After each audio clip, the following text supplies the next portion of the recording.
The hospital chaplain touched my elbow just as I turned away from my wife's casket. "Mr. Caldwell." His voice was barely above a whisper. "I need a moment with you. Just a moment." I looked at him. Father Gerald, they called him, though he wasn't a priest. Just a soft-spoken man in his late 60s who volunteered at Mercy General 3 days a week. He had spoken briefly at Margaret's service, said kind things about her. I had shaken his hand afterward and thanked him and thought that would be the end of it. "Not now," I said. "Please." My daughter was waiting by the black car. Sandra, 34 years old, 8 months pregnant, and holding herself together with everything she had. My son-in-law had his arm around her. My 2 grandchildren, 7 and 9, were standing quietly in their good clothes, looking confused the way children do when they understand something terrible has happened but cannot yet understand what terrible means. "Mr. Caldwell." Father Gerald stepped closer. "Your wife asked me to give you something. She was very specific about when." I stopped. "Margaret asked you?" "Yes, sir. Quite recently, actually. Margaret had been gone for 11 days. A stroke, the doctors said. Sudden and massive. She had been found in the garden on a Tuesday morning by our neighbor Ruth, already unconscious. She never woke up. I had sat beside her hospital bed for 4 days holding her hand and talking to her about nothing, about the tomatoes she had planted in April, about the trip to Vermont we kept meaning to take. She died on a Saturday. She was 61 years old. "That's not possible," I said. Father Gerald reached inside his jacket and withdrew a small envelope, plain, white, sealed. My name on the front, Thomas, in Margaret's handwriting, her careful, slanted cursive that I had been reading for 37 years. "She came to see me 3 weeks ago," he said quietly. "Said she needed someone she could trust outside the family. Gave me this and told me to give it to you at the burial." After the casket was lowered, I looked at the casket behind me. Mahogany, her favorite flowers arranged on top. White roses. We had lowered it 20 minutes ago. She also said, Father Gerald hesitated. He glanced toward the parking lot, toward the black car where Sandra was watching us. She said, "Don't go home tonight. Don't go to the house." She was very clear about that. I stared at him. "And she said you would think she had lost her mind when she asked me to tell you that. Did she?" Her exact words were, "Tell Thomas I haven't lost my mind, and to please open the envelope before he does anything else." He pressed the envelope into my hand. "I'm sorry for your loss, Mr. Caldwell. Whatever this is, I hope it brings you some peace." He walked away. I stood at my wife's grave, holding an envelope she had given to a stranger 3 weeks before she died, and nothing felt real. He walked away, I walked away. But that check, I mark it in 17. I told Sandra I needed a few minutes alone.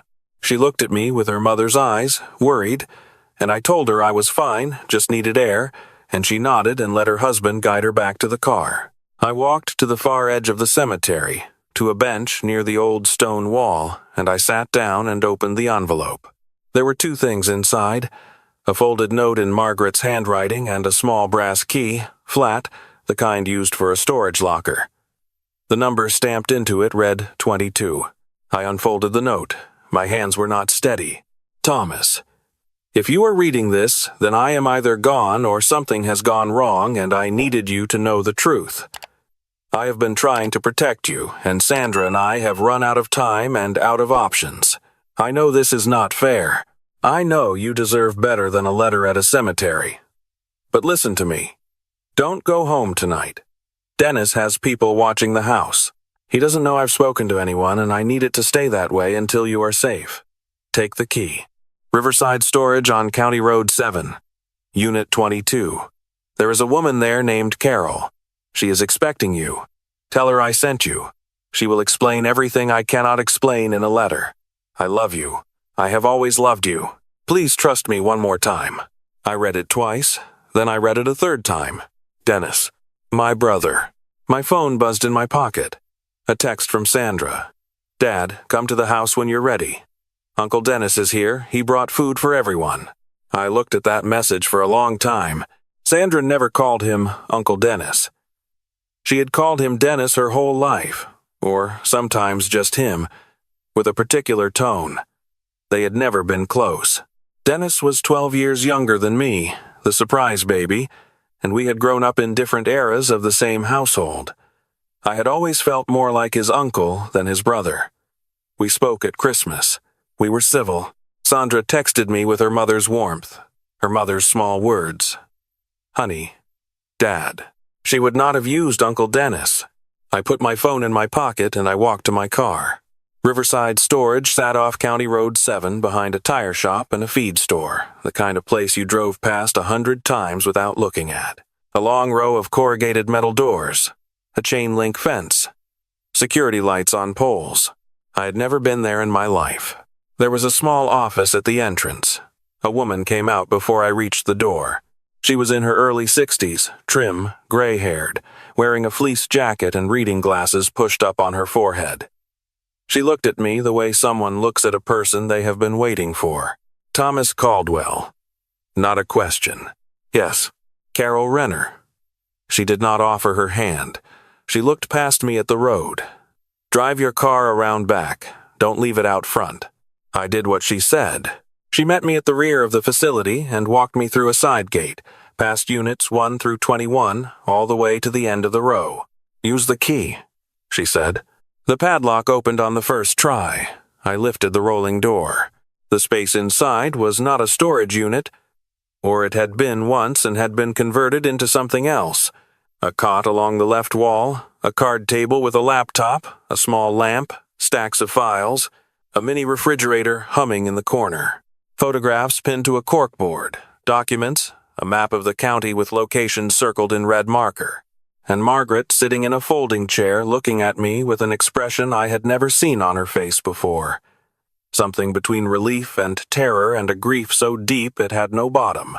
She stood up. Thomas. The room tilted. I grabbed the door frame. Sit down, she said. Please. Before you fall. You're dead. I know. I sat with you for 4 days. That was someone else. A woman from a medical school. Same height, same general appearance. The stroke was staged. There were people inside the hospital who helped. I'm so sorry, Thomas. I am so sorry. I know there are no words for this, but you have to let me explain. I sat down. I did not have a choice. My legs would not hold me. The story Margaret told me took the better part of 2 hours. I did not interrupt her often. When you are 63 years old and you have been married to someone for 37 years, you learn when to listen. 14 months earlier, Margaret had discovered something while organizing the financial records for our family business. We ran a small lumber supply company, Caldwell Building Materials, that my father had started in 1971. Dennis had been our operations manager for the past 9 years. He was good at the work, or I had believed he was. Margaret handled the books. She had always handled the books. She found the first discrepancy in February of the previous year. A vendor payment that did not match any invoice she could locate. She assumed it was a filing error. She made a note and kept looking. By April, she had found 11 more. By June, she had found what she described as a pattern, a system, something that had been running for at least 3 years. Dennis had been creating fictitious vendors, submitting false invoices, and routing payments to accounts he controlled. Not large amounts individually. $50 here, $200 there, sometimes a few thousand, but consistently, methodically, month after month, for 3 years. The total was close to $400,000. I felt sick. Not because of the money, because of my brother.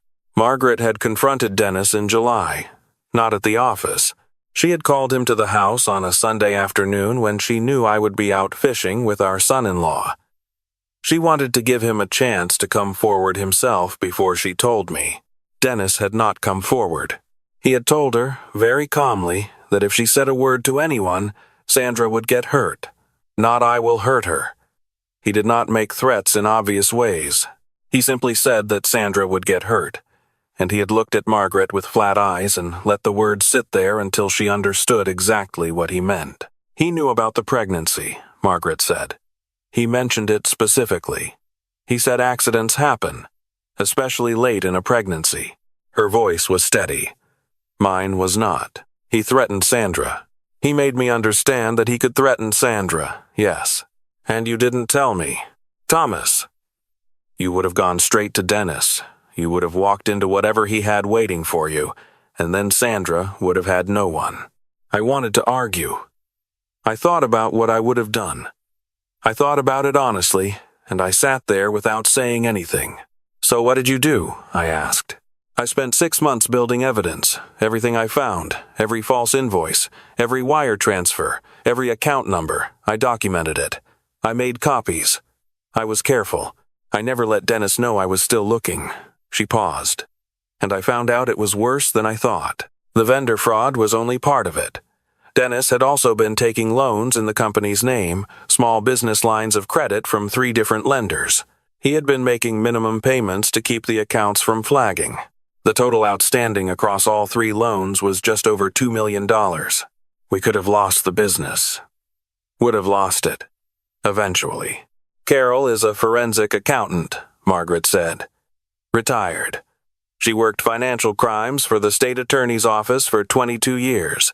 I found her through the library, a seminar she ran on financial fraud awareness. I went to her in January. I told her everything. I looked at Carol, who was standing near the door with her arms crossed, listening. She believed me. Margaret continued.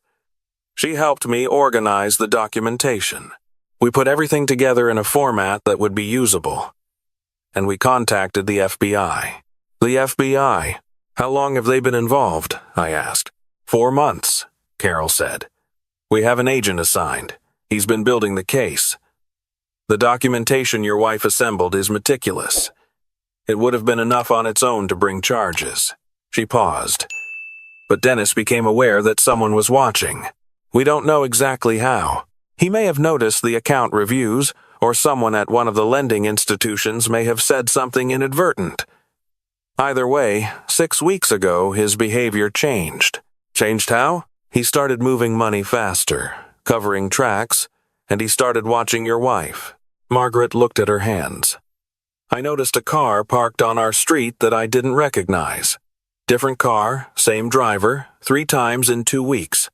Dennis started calling more often, stopping by the house, asking questions about the business accounts, whether I had been speaking with any of the lenders. She looked up at me. He was checking on me, making sure I hadn't moved. So you faked your death. The FBI helped us plan it. It was Agent Marcus who suggested it. If Dennis believed I was gone, he might slow down, feel safer, make mistakes, and it would get me out of the house where I was being watched. She reached across and put her hand on mine. I also needed you safe, Thomas. If Dennis realized you were involved, or about to become involved, you would be in the same position I was. The text from Sandra's phone. Margaret's face changed. What text? I pulled out my phone, showed her. She read it, and something went out of her eyes. That's not Sandra. I know, Thomas. That's... She stood up. Carol. Carol was already on her phone. I'm calling Marcus now. My wife turned to me. Her hands were shaking, the first time I had seen them shake all evening. Dennis has Sandra's phone. Or someone who works for him does. She moved to the laptop on the card table and opened it, pulled up something. She's at our house. She was there for the reception after the funeral. If Dennis went there, I was already standing. If he has someone at that house, you cannot go there, Carol said sharply, phone still at her ear. Marcus, it's Carol. We have a situation. Caldwell's daughter may be at the residence with a hostile present. Yes, right now. She listened. She lowered the phone. Agent Marcus wants you to call your daughter. Right now. Not a text. Call. I dialed. It rang 4 times. My son-in-law, David, answered. Hey, Tom. How are you holding up? We're at the house. Figured we'd stay till... David. I kept my voice level with everything I had. I need you to listen to me very carefully. Take Sandra and the boys and walk out the back door. Don't say anything to anyone. Just get up, walk to the back door, go through the yard, and go to the neighbor's house. The Pierces, across the alley. Silence. Then quietly, "Is this about Dennis?" The fact that he said it that way, not as a question, told me something. "Yes. He's been acting strange tonight, asked a lot of questions about your business files, whether Margaret had left any paperwork around the house." Another pause. "I didn't like it, Tom. I didn't say anything because of the circumstances, but I didn't like it. Get Sandra out of that house. Right now." Okay, we're moving. Call me when you're at the Pierces. Don't hang up." I heard movement. Quiet voices. A door. Then David's voice again, low. "We're outside. Walking now. Boys are with us. Stay on the line." 90 seconds of breathing and footsteps. Then, we're in Linda Pierce's kitchen. Sandra's fine. She's fine, Tom. I exhaled for what felt like the first time in an hour. The next part happened quickly and slowly at the same time. The way things do when your life is being decided by people who know what they are doing and you are not one of them. Agent Marcus arrived at Riverside Storage 40 minutes later with 2 other agents. He was younger than I expected, mid-40s. Quiet in the way that people who have seen serious things become quiet. He shook my hand and then he looked at Margaret with something that was almost like respect. "The documentation you built," he said, "is the reason we have a case. I want you to know that. Do you know where Dennis is?" I asked. "We've had eyes on him since 1800 hours. He's at your house." Marcus looked at me directly. "He found the backup drive your wife left in the study. The copy of all the documentation." Margaret went still. "He wasn't supposed to find that. We know. It was a contingency. But finding it appears to have changed his plans." He paused. "He's made 2 calls in the last hour. We've been listening. He believes the FBI is close. He's trying to decide whether to run. Can you arrest him now?" "We can. But we'd prefer to let him make the wrong decision first. The additional charges strengthen the case significantly." He looked between me and Margaret. "We need a few more hours." I spent those hours in a folding chair in Unit 22, beside my wife, who was not dead, drinking bad coffee that Carol made on a small camp stove, and trying to understand everything that had happened over the past 11 days. At some point, Margaret said, very quietly, "I know you're angry. I'm not angry. You're allowed to be." "I know I am." I looked at her. This woman I had known since we were both 23 years old, standing in the parking lot of a grocery store, arguing about whether the self-checkout line was faster. This woman who had raised our daughter and buried our parents and sat beside me through a cancer scare 7 years ago and never once let me see her afraid. I think I'm mostly just grateful. "Thomas, you protected Sandra. You were sitting on a threat to our daughter, alone, for a year, because you knew I would do something stupid if you told me. You wouldn't have done something stupid. I would have walked straight to Dennis and asked him what the hell he thought he was doing." I paused. "Which is the definition of stupid?" She almost smiled. It was the closest thing to her real smile I had seen since I found her in this room and my heart had tried to leave my body. "I'm sorry I let you grieve," she said. "Don't. 4 days you sat with a stranger. Don't." I took her hand. "We'll have time to talk about that. For the rest of our lives we'll have time to talk about that." At 2 in the morning, Marcus's radio crackled. Dennis had made his decision. He had loaded 2 bags into his car and was preparing to leave the property. At 2:14, they arrested him in the driveway of my house. He did not go quietly. I heard this secondhand from Marcus the following morning. Dennis had apparently argued that there was a misunderstanding, that he could explain everything, that the documents had been taken out of context. Marcus told me this with a neutral expression that told me he had heard the word misunderstanding more times than he could count. The charges were significant. Wire fraud, bank fraud, 2 counts of making criminal threats.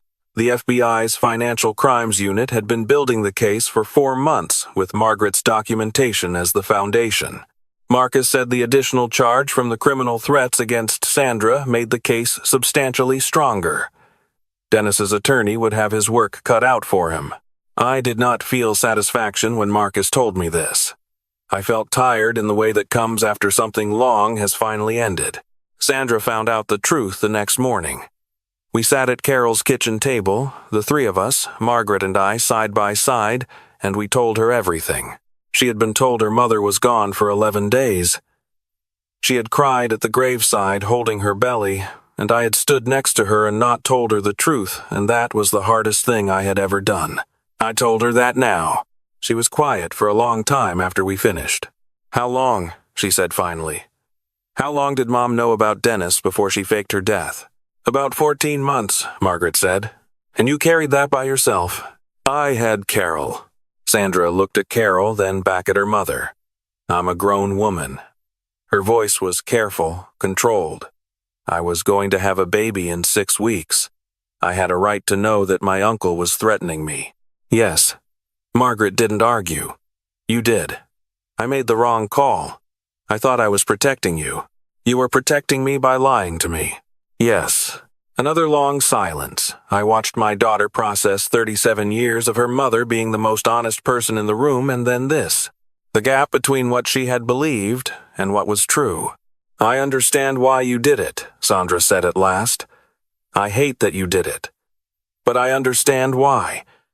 She pressed her hands flat on the table. "Don't ever do it again." "I won't. If something like this ever." "Sandra." Margaret leaned forward. "There is nothing like this again. I promise you." Sandra looked at her for a long moment. Then she got up from her chair and put her arms around her mother, and they stayed like that for a while without speaking. The aftermath took longer than the crisis. These things always do. The business had to be untangled. Loans renegotiated. Accounts audited. A lawyer had to be hired. There were depositions, meetings, paperwork that arrived in thick envelopes and required signatures and more meetings. Dennis pleaded guilty 8 months later to avoid trial. He received 6 years. I have not spoken to him. I don't know if I will. My daughter does not speak his name. Margaret and I sold the house on Birchwood Lane. Too many memories attached to the wrong things now. We bought a smaller place on the other side of town, near the river, with a big backyard for the grandchildren. Margaret planted a garden, tomatoes along the south fence and everything else filling in around them. We have Sunday dinners. Margaret cooks and I set the table, and Sandra and David and the 3 children, our new grandson, now 4 months old, come and fill the house with the noise that used to drive me out of the room, and that I would now pay any price to keep. One evening in late October, about a year after all of it, we were sitting on the back porch watching the kids in the yard. Margaret had her coffee and I had mine, and the light was doing what October light does in the late afternoon when it goes gold and sideways and makes everything look like something worth remembering. "Are you still angry with me?" she asked. "I was never angry with you." "You were a little angry with me." "For approximately 45 minutes, I said, in a folding chair in a storage unit. She laughed. I had not heard her laugh enough in the 14 months before everything happened. I had not noticed the absence at the time. I noticed it now. "What would you have done?" she said. "If you had known from the beginning." I thought about it seriously. I was a 63-year-old man who had spent 40 years running a lumber supply company and coaching Little League and making the same pot of coffee every morning. I had never fired a gun in my life. I had an excellent credit score and a deep mistrust of confrontation. "I would have walked straight to Dennis," I said. "I know. And it would have been a disaster. Complete disaster. So you saved me from my own good intentions. I saved all of us from your good intentions." She reached over and took my hand. "You have excellent intentions, Thomas. Terrible execution." I squeezed her hand. Across the yard, our grandson was attempting to eat a leaf, and Sandra was attempting to stop him, and our 7-year-old granddaughter was narrating the whole event in a loud, authoritative voice. Normal chaos. The kind that fills a house until it overflows out the windows. "Father Gerald asked about you," I said. "I know. I called him. He was very gracious about the whole thing. I don't think many people have handed him a secret to keep for a stranger at a cemetery. He kept it. He's a good man. I thought about Father Gerald at the graveside, finding me in the crowd, touching my elbow at exactly the right moment. I thought about Carol making coffee in the storage unit and building a forensic case with her retired accountant's mind. I thought about Agent Marcus, quiet and certain, standing in my living room at 2 in the morning. "We had good people," I said. "We did." In the yard, Sandra got the leaf away from the baby and lifted him up, and he grabbed her hair with both hands, and she said something that made David laugh. Our granddaughter moved on to narrating something else. The light went lower, and the yard went amber. There is a version of that year that I cannot think about for very long. The version where I came home from the cemetery. Walked into my house. Sat down to the food Dennis had brought. Asked him how he was holding up. Let the story continue its original path. I don't visit that version often because it does not lead anywhere good. Instead, I have this version. The one where a soft-spoken man at a graveside touched my elbow at exactly the right moment. Where a small brass key opened a door onto everything I needed to understand. Where my wife, who had spent a year carrying something too heavy to name, finally set it down. I have told this story because I think there are people who will hear it and recognize something. A loved one who kept a secret too long. A lie that came from love and still felt like a betrayal when the truth came out. The complicated space between being protected and being deceived, and how sometimes those two things are the same thing. I am not saying deception is always love. I am not saying that. Most secrets are not kept for noble reasons, and most lies do not end in storage unit reunions at midnight. I know that. But I am saying this. Before you decide someone betrayed you, try to understand the weight of what they were carrying. Before you walk away from the person who lied to you, try to find out what they were trying to protect. Because sometimes, not always, but sometimes, the person who kept the truth from you did it because the truth was too heavy to hand you without a warning. My wife handed me the warning in a cemetery. It came in an envelope with my name on it in her handwriting. It came with a key.